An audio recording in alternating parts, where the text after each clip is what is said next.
Ang kwentong ito ay hango sa totoong buhay. Karanasan ito ni Mansito.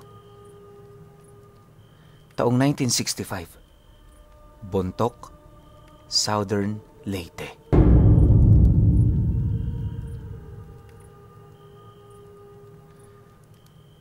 Maraming naglipa ng magagandang talon at sapa sa Bontoc. Bawat baryo ring nakatirik malapit dito, binubuo ng mga mapapayapang tao na ang tanging hangad magtrabaho at mabuhay sa pang-araw-araw. Kabilang si Mansito sa mga taong yon. Wala mang sariling sakahan, pilit naman niyang itinataguyod ang kanyang pamilya sa pangunguha ng mga igat sa sapa. Dahil sa ganoong trabaho, napaaral niya yung panganay niyang anak at yung sumunod dito. Bagaman hindi araw-araw maganda ang bentahan, para sa kanya mas mainam na ito kaysa sa walang ginagawa. Ang importante may naihahatid siyang pagkain para sa kanyang pamilya. Ayon nga sa kanya na halos magsawa na sila noon kakakain ng igat. Minsan nga, naghahanap na ng manok o karne ng baboy ang kanyang mga anak. Pero hindi niya na yun kayang maibigay sa kadahilan ng kulang ang perang hawak niya. Dahil sa ganoong sitwasyon, humingi na lamang siya ng tawad sa mga ito, kalakip ng pangakong sa mga susunod na araw, masarap-sarap na ang kanyang maihahain. Alam niyo, Pinuno, magmula noong nagreklamo na ang mga anak niya, mas lalo pa siyang nagsipag. Kung dati kalahating araw lamang ang paglalagi niya sa sapa, ngayon halos buong araw na talaga. Minsan nga inaabot pa siya doon ng takip silim, mapuno lamang ng igat ang daladala niyang bayong. Akala niya na dahil sa ganoon niyang pagpapagal, mas aayon sa kanya ang pagkakataon, subalit lingid sa kanyang kaalaman na dahil sa ginawa niyang yon, inilalagay niya lang sa kapahamakan ang kanyang sarili. Isang hapon, habang nangunguha siya, may nasipat siyang matandang lalaki sa gitna ng sapa na may kagat-kagat na isang malaking igat. Noong una, inakala niyang mang-iigat din ito. Pero pagkaraan lamang ng ilang minutong pagmamasid, nasipat niyang nilulunito ng buo yung igat na kagat-kagat nito. Pagsilay niyang halos mga lahati na yon sa loob ng bibig ng matanda, bigla naman siyang naalarma nang masipat niya yung panay na ang pagpalo ng mga kamay nito sa tubig, indikasyon na nahihirapan na yung huminga. Matapos naman niya yung masipat, dali-dali naman niya yung nilapitan para sana'y tulungan. Ngunit paglapit niya sa matandang yon, bigla naman siya nitong sinunggaban habang pilit na nilulunod ang kanyang ulo sa ilalim ng tubig. Dahil sa pangyayari, agad naman niya yung pinigilan hanggang sa nagpang-abot na silang dalawa. Sa hangarin niyang makaligtas, napilitan na siyang sapakin ng matanda para makawala siya. Ang kaso lang, pagbitaw naman ito sa kanya, mabilis yung sumisid sa tubig hanggang sa nawala na lamang yung bigla. Nang mapansin naman niya ang ginawa ng matanda, nagmamadali naman siyang bumalik sa pangpang. Subalit nang hanggang sa tuhod na lamang ang lalim ng tubig, may naramdaman siyang isang malakas na puwersa na pumigil sa kanya. Nagpumilit yung ibalik siya sa tubig pero bago pa man yun magawa ng nilalang, na kaya na niyang makawala rito sa pamamagitan ng paghataw ng bato na kanyang nahawakan sa gilid ng pampang. Matapos ang pangyayari, yun na ang naging daan para makatakas siya. Hindi na rin niya nakita pa ang matanda, kaya imbis na magpatuloy sa kanyang gawain, pinili na lamang niyang bumalik sa lugar nila. Habang binabagtas niya ang daan, iisang bagay lamang ang pumapasok sa kanyang isip, at yon ay magpatingin siya sa kakilala nilang albularyo. Alam niya kasing hindi pangkaraniwan ang matandang yon at ang ikinakatakot niya baka isa yung uri ng engkanto na nagmamarka ng kanyang mga biktima. Kung hindi niyo kasi naitatanong, bata pa lamang itong si Mansito, nakikinig na talaga siya sa ganoong istorya. May mga kwento rin siyang nalalaman ukol sa sapang yon, pero di naman niya ito gaanong binibigyan ng pansin. Gawa ng sa ilang taong pangunguhan nila doon ng namayapa niyang ama, wala namang nangyari sa kanila. Dagdag pa niya na, yon ang kauna-unahang pagkakataon na may mangyari sa kanyang hindi kaaya-aya sa lugar na yon. Makalipas pa ang ilang minutong paglalakad, nang marating na niya ang baryo, dali-dali naman niyang pinuntahan ang bahay ng albularyong kakilala nila. Pagdating niya sa tahanan nito, bumungad sa kanya ang matanda na abalang-abala sa pag-aayos ng hardin. Hindi pa man siya gaanong nakakalapit, napansin niya na yung tumigil sa ginagawa nito habang dahan-dahang sumisilay sa kanya. Sa pagtitigan naman nilang dalawa, pinaypay siya nito, senyales na gusto siya nitong lumapit. Nang mapagtanto naman yun ni Mansito, agad naman siya doong sumunod hanggang sa magkaharap na silang dalawa. Pagsilay naman sa kanya ng matanda, tumingin yun sa may bandang paa niya, sabay tanong ng, "Anong nangyari sa'yo? Bakit meron ka niyan?" Nang marinig naman niya ang sinabi nito, di naman siya nagdalawang isip na ilahad ang lahat ng kanyang naranasan. Naniniwala kasi siya, yon ang pinakamagandang hakbang na pwede niyang gawin. Maya-maya pa, nang marinig naman ng matanda ang lahat, inabisuhan naman siya nitong bumalik kinabukasan. Ayon dito, hindi pa nito alam ang totoong nangyari sa kanya, kaya mas mainam na hayaan muna nila yon pansamantala.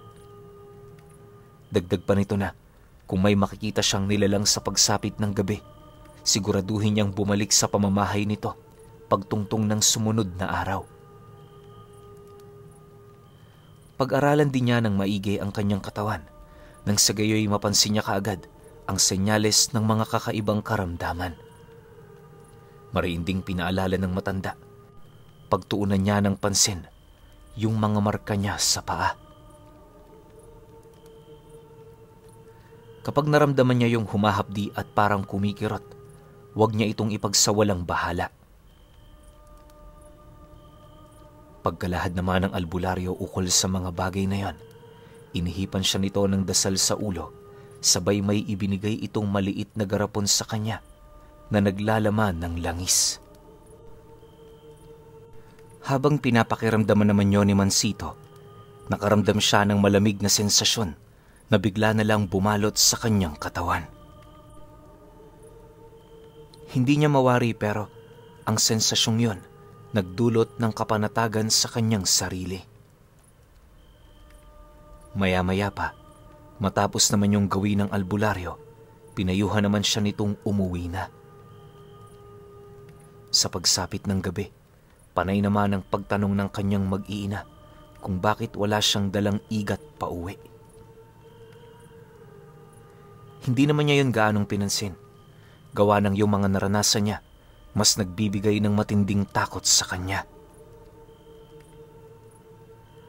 Pagkaraan pa ng ilang minuto, nang mapagtanto naman ng mga itong wala siyang balak na magsalita, minabuti ng mga ito na lubayan siya. Yung kanyang mga anak, piniling wag nang maghapunan na siya namang hindi niya pinagtuunan ng pansin.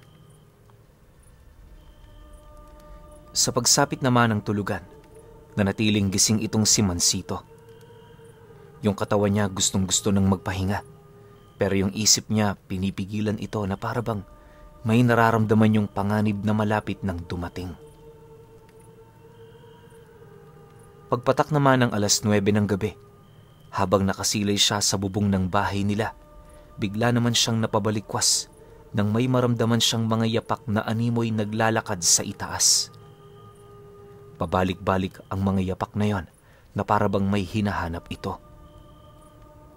Alam din niyang malabo yung maging isang ibon, gawa ng sa sobrang bigat ng mga yapak, halos masira na nito ang bubong nilang gawa sa pawid.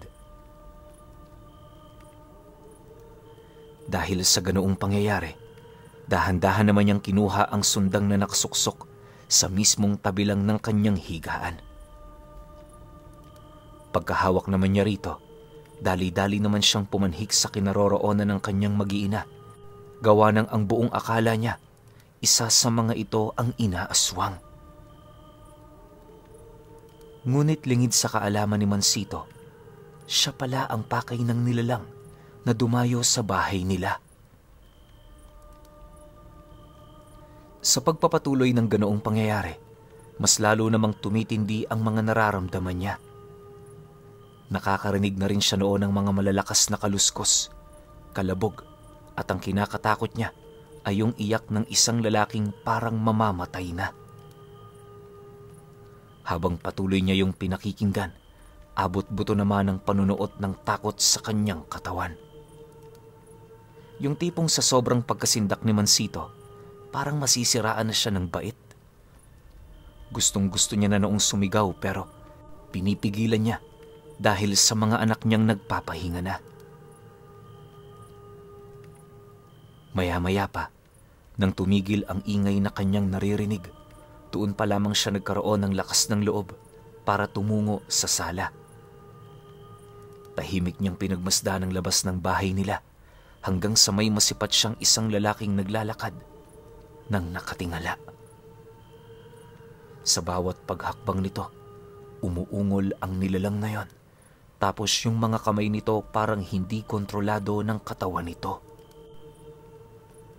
Makalipas pa ang ilang minuto, dahan-dahang lumingon ang nilalang na yon sa harapan ng bahay nila kung saan naroon siya.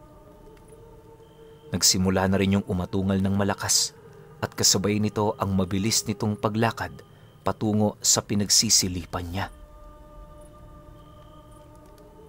Paglapit naman ng nilalang na yon, bumungad sa kanya ang mukha ng matanda na muntik nang pumatay sa kanya sa sapa.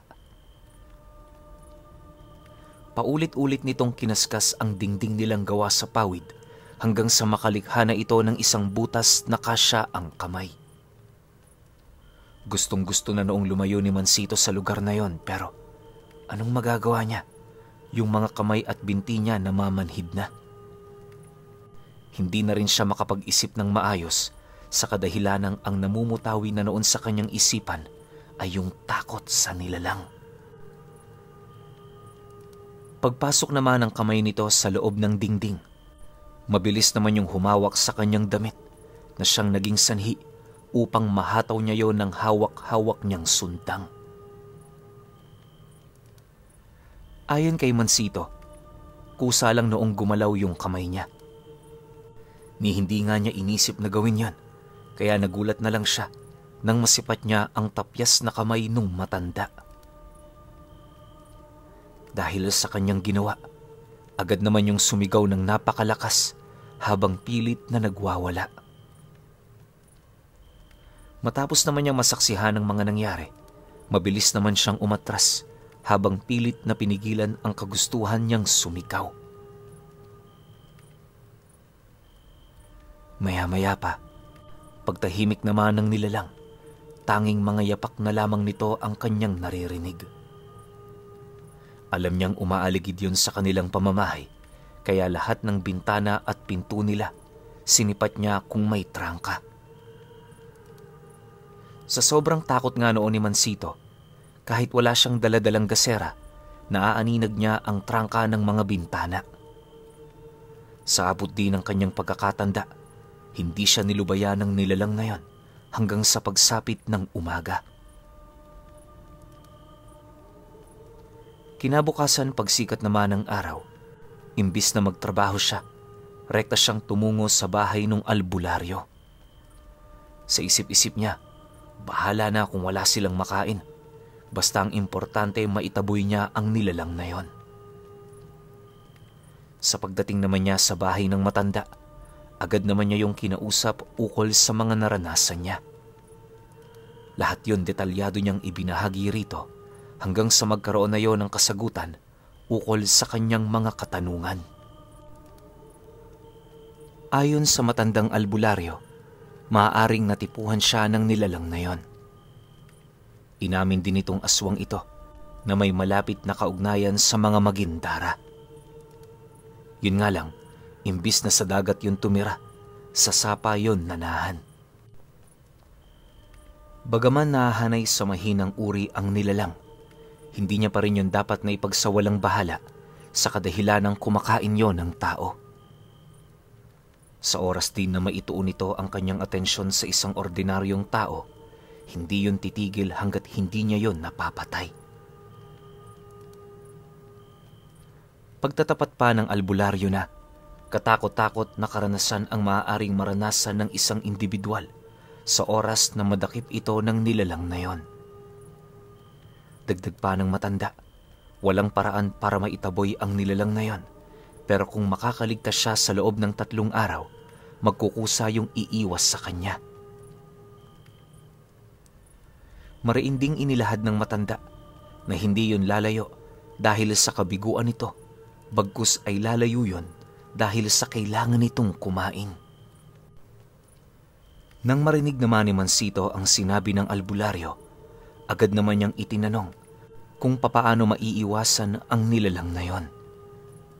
Dagdag pa niya na kung may kakayahan ba siyang labanan nito o hindi naman kaya'y patayin upang wala na yung mabiktimang tao. Pagkarinig naman ng albularyo sa kanyang sinabi, tumawa lang naman ito habang sumasagot sa kanya ng, ang kailangan mong gawin, magtago at umiwas. Manalangin ka na matibay ang bawat dingding ng bahay ninyo.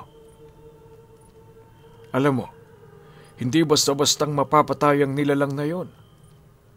Ang mga ganoong uri ng aswang may kakayahang gumamot gamit ang kanilang mga laway. Kaya din nilang humugot ng lakas sa tubig kung yon ay kinakailangan. Imbis na mag-isip ka ng paraan, bakit hindi mo na lang subukang magpakalayo-layo na muna? Alam ko namang may pamilya ka sa ibang lugar. Kaya bakit hindi mo na kayo doon tumuloy pansamantala? Pagkalahad naman ng albularyo sa mga katagang ito, may iniabot yun sa kanyang patay na bahay ng maliit na pagong. Ayon sa matanda, hanggat hindi pa lumilipas ang 3 araw, huwag niya yung iwawala. Kapag nasipat niya rin ang nilalang na sumusunod sa kanya, manalangin lang siya rito upang yon ay mawala. Dagdag pa nito na, umiwas din siyang maglakad ng gabi nang sa gayoy hindi siya nito matunugan. Matapos naman yung marinig ni Mansito, agad naman niyang kinuha ang iniabot nito habang taus-pusong nagpapasalamat sa mga naging tulong nito sa kanya. Hindi naglaon, pagbalik naman niya sa kanilang pamamahay, agad naman niyang inabisuhan ng kanyang pamilya na tutungo sila sa baryo ng mga tiyuhin niya. Doon na muna sila mananatili ng 1 linggo nang sa gayoy masiguro ang kaligtasan niya. Pagtatapat pa niya sa kanyang mga kasama, sa ayaw at sa gusto nito, sasama yun sa kanya. Nang mapansin naman ng kanyang asawa na seryoso na siya, tahimik naman yung nag-alsabalutan ng kanilang mga gamit. Matapos nun, umarkila siya ng kalabaw sa kapitbahay niya upang meron silang masasakyan patungo sa baryo.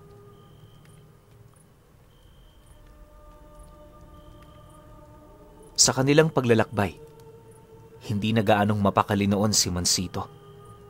Gawa ng yung matandang aswang nakabuntot sa kanilang sinasakyan. Ilang beses niya na yung itinuro sa kanyang asawa pero nakapagtatakang hindi yun ito nakikita. Dahil sa pangyayaring yon, napagtanto naman niyang siya lamang ang may kapasidad na masipat ang nilalang. Para hindi na rin siya makapagbigay ng takot sa kanyang mga kasama, sinarili na lang niya ang lahat.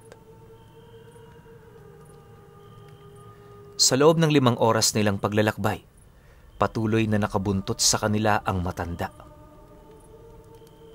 Pagtungtong naman ng 3:00 ng hapon, sakto naman ang pagdating nila sa bahay ng tiyuhin niya. Pagpasok nila sa loob ng tahanan nito, agad naman niyang inilahad ang tungkol sa mga nangyayari. Nang marinig naman ito ang kanyang kwento, walang pag-aalangan naman yung nangako sa kanya na tutulong yon para maresolba ang kanyang problema.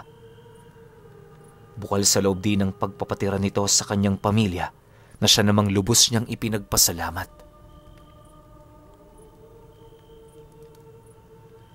Sa pagsapit ng gabi noong mismong araw, 7:00 pa lamang, umatungal na ang nilalang.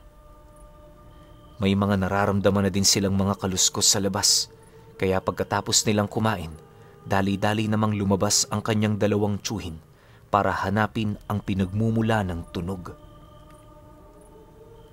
Subalit pagmasid naman ito sa paligid, lahat ng kanilang naririnig, bigla na lamang naglaho. Yung tipong sa isang iglap bumalik ang katahimikan sa lugar na yon. Pakiramdam nga ni Mansito, isang pangkaraniwang gabi lang yun para sa kanya. Pero paglabas niya sa bahay ng tiyuhin niya, doon na unti-unting nagbago ang simoy ng hangin.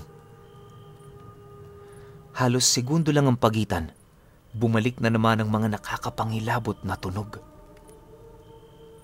Subalit sa pagkakataong yon, nagpakita na sa harapan ng bahay ng tiyuhin niya ang matandang sumusunod sa kanya. Nanlilisik ang mapupulang mga mata nito, tapos kapag tinatamaan niyo ng liwanag ng araw, nagkukulay pula ang balat nito. Pag-angil naman ng nilalang ngayon, mabilis naman yung sumugod patungo sa kinaroroonan niya na siyang naging sanhi upang mapakaripas siya ng takbo papasok sa bahay nung tiyuhin niya. Pagsarado naman niya noon ang pinto, muli na namang bumalik ang katahimikan sa paligid.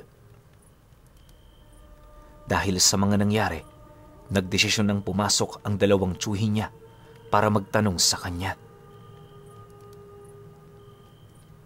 Ayon sa mga ito, nakita nila ang nilalang na yon, pero pagsarado ni Mansito ng pinto, mabilis din naman yung naglaho. Lahat ng bakas nito sa paligid ay nawala na lang bigla, na parabang ang tanging pakay lamang nito, walang iba kundi siya. Dagdag pa ng isa sa mga tiyuhin niya na minsan na din silang nakasaksi ng ganoong pangyayari sa baryo nila. Yun nga lang, ang taong sinundan nito, nagawa nitong mapatay. Hindi na rin nila nakita ang bakas ng taong yon, gawa ng pagkasakmal dito ng matanda. Mabilis niya yung kinaladkad patungo sa pinakamalapit na sapa. Pagtatapat pa nito sa kanya na, hindi nila kayang patayin ang nilalang na yon. Kaya imbis na makipaglaban dito, mas mainam na umiwas na lang sila. Mansito, hindi biro ang sitwasyong ito. Sundin na lang natin ang albularyo. Hindi makakatagos sa bahay ang matandang yon dahil konkreto ang ating tinitirhan. Wika ng isa sa mga tiyuhin niya. Nang marinig naman niya ang sinabi nito, tumangulang naman siya habang sumasagot doon ng, Sige ho, kung yun na mas mainam, sang-ayon ako. Pasensya na kayo, tiyo, kung sa inyo ko pa napiling dalhin ang gulong ito.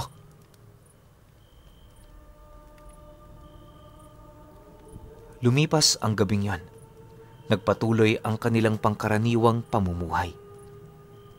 Ngunit habang tumatagal ang mga araw, mas lalo ring tumitindi ang pagpaparamdam ng nilalang. Ayon kay Mansito, noong 2 araw ng pagpaparamdam nito, hinabol siya ng matandang yon kahit nasa loob na siya ng bakuran ng tahanan ng tiyuhin niya.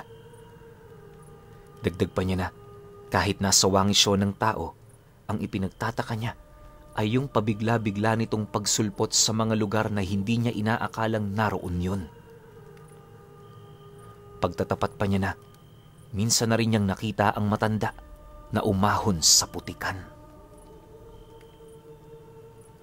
Lahat na yata ng pananambang ginawa na nito. Pero awa naman ng Diyos, hindi siya nito nahuli o napaslang.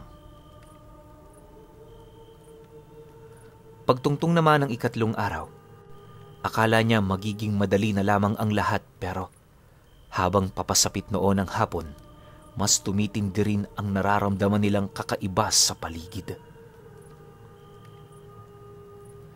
Pagsapit ng 5:00, nakita niya itong nakatayo sa labas ng bakuran ng bahay niya. Nanlilisik ang mga mata nitong nagmamasid, at nung masilayan siya nito, buong puwersa naman yung kumaripas ng takbo papalapit. Dahil sa pagkagulat niya noon, hindi niya kagad na isara ang pinto, dahilan para mapasok siya ng nilalang na yon. Mabuti na lang, naroon ang isa sa kanyang mga tiyuhin na dali-dali namang umawat dito.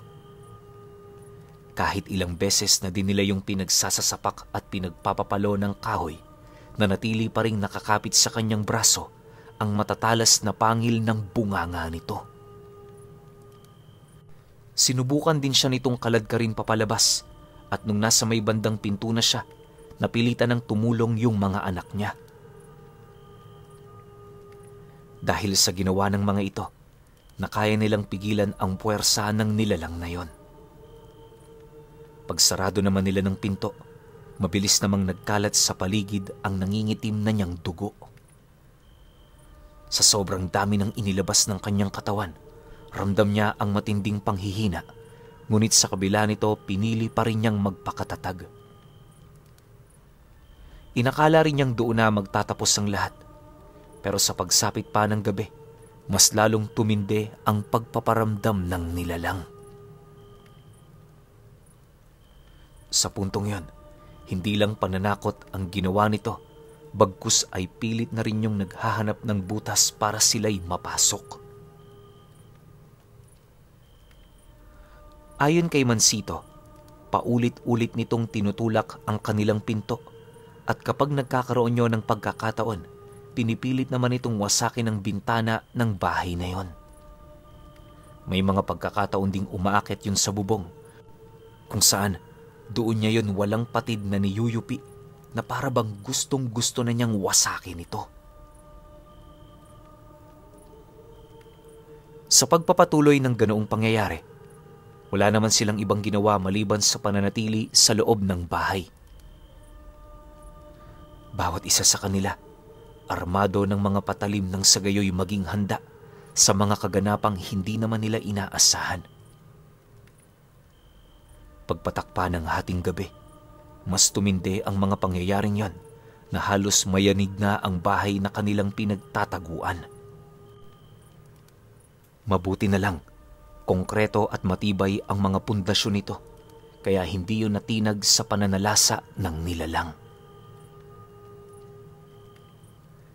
Natigil lang ang ganoong pangyayari pagtungtong ng 3:00 ng madaling araw. Kinabukasan paggising nila, nagkalat sa labas ng bahay ang mga puno ng saging na nakabuwal na sa lupa. May natuklasan din silang malalim na uka, indikasyon na naghukay pa doon ng mga nilalang. Matapos naman yung masaksihan nila Mansito, agad naman nila yung tinabunan. Sa abot ng kanilang makakaya, nilinis nila ang buong paligid nang sa gayoy walang maghinala. Naging matagumpay naman ito dahil bago yun mapansin ng kanilang mga kapitbahay, natambak na nila ang mga puno ng saging na nakabuwal. Matapos naman nila itong gawin, pilit naman nilang pinakiramdaman ng buong paligid. Halos inabot pa sila ng 1 linggo sa lugar na yon para lamang makasiguro. Nang mapagtanto naman ni Mansito na wala nang paramdam ang matandang yan, agad naman siyang nagpaalam sa 2 niyang tiyuhin na babalik na sila sa baryong pinagtitirahan nila. Para makasiguro namang walang mangyayaring masama, sinamahan na sila nito upang masigurong ligtas silang makakauwi. Sa paglipas pa ng mga araw, nagsilbing bangungot kay Mansito ang ginawa ng nilalang na yon. Magmula rin nung nangyari yon, Pinuno, kailan may hindi na siya bumalik sa sapang pinagkukunan niya ng igat. Marami pa naman doon ang pumupunta, pero umiiwas na talaga siya. Ang iniisip niya kasi noon na baka magpakita na naman sa kanya ang nilalang na yon. Dagdag pa niya na, sa loob ng ilang taong pamumuhay nila sa lugar, may mga nabalitaan siyang individual na nawala sa sapang yon. Magpahanggang sa ngayon, nananatili pa ring misteryo ang pagkawala ng mga taong yon. Sa abot din ng kanyang pagkakatanda, nasa 5 katao ang nawala sa sapa. Naging palaisipan man yon sa karamihan, malakas ang kutob ni Mansito na ang kumuha sa mga ito ay walang iba kundi yung Magindara sa sapa.